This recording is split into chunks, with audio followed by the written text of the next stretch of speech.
लहानपणी आपण सगळेच भातुकली खेळतो. कितीतरी वेळा भातुकली मांडतो आणि पुन्हा भरून ठेवतो. कवी इंदिरा संत यांची भातुकली ही कविता मी सादर करते.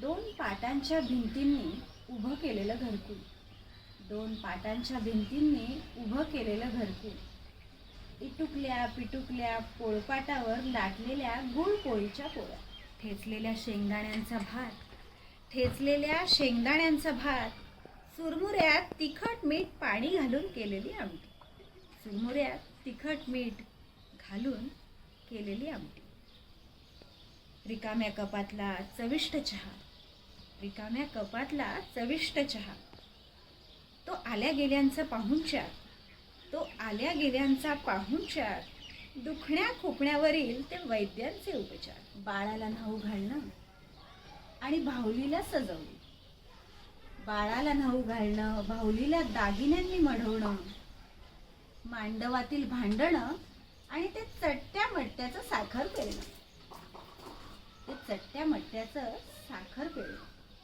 मांडलेली भातुकली अशी रंगते आणि केव्हा एकदा पेटाऱ्यात मिटून जाते, आणि केव्हा एकदा पेटाऱ्यात मिटून जाते.